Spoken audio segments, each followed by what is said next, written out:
we're going to talk a little bit about Northwestern, who wins this game 64-58. Amazing victory over Purdue. Chris Collins is in his 10th year at the helm of the Wildcats, and he entered this season firmly on that hot seat that you talked about, Matt. And life on it certainly is not easy. But I would say this.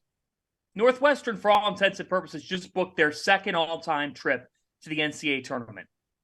And it's not a coincidence that the two, when they hear their name called 4 weeks from now, the two will have come under the same guy in Chris Collins. I guess the thought that I have is there sometimes a divide between what we expect in general of the Big Ten coach versus maybe in a specific spot like Northwestern, where Chris has been there for a while, like what he needs to do to have success, and also kind of how cold that hot seat can be, if you will, because it's not like he just learned how to coach this season again or figure something out. Can you speak to that? I think there's something to be said. Like, even as I don't care how many years he was an assistant coach at Duke, he's a first-time head coach. So, and it's interesting because Matt Painter said this to me this summer. I had an opportunity to sit down and chat with him a little bit just about growing as a coach. You learn who you can coach, how to recruit, how to handle yourself in games better, where I even look at myself as a head coach the first few years, like my anxiety on the sideline of running up and down and arguing every single call, like that's not helping anybody. It's not helping anybody, right? I had to go through that and learn that. And, you know, for Coach Collins, it was his first head coaching job.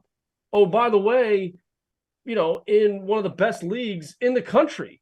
And there's no question he's learned, he's grown, he's gotten better, he's been hardened, he's gone through things. And that's what it's all about. And to see what they're doing this year, and I know he took him to the first tournament ever.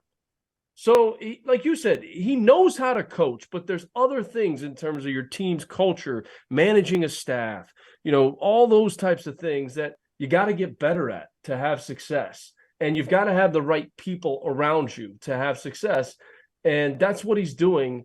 And the fact that those players did stay and they stuck with him, and to block out all that negativity and to see what they're doing now, I think it's unbelievable. You know, especially with guys that have shown they can win. You know, to say there needs to be a coaching change, that guys that are proven and they've shown they can win, and maybe we'll get into Chris Holtman and Ohio State here in a little bit. But my thing is, like, who are you going to get? This guy's shown he can do it, and he's shown he can do it at this place.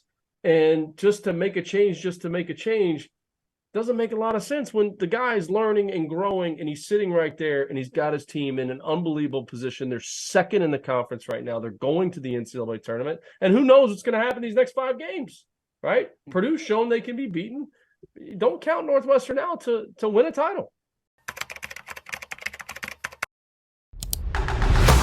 We're dropping our merch. We got to start calling Underwood Daddy Brad. I'm a big pod guy.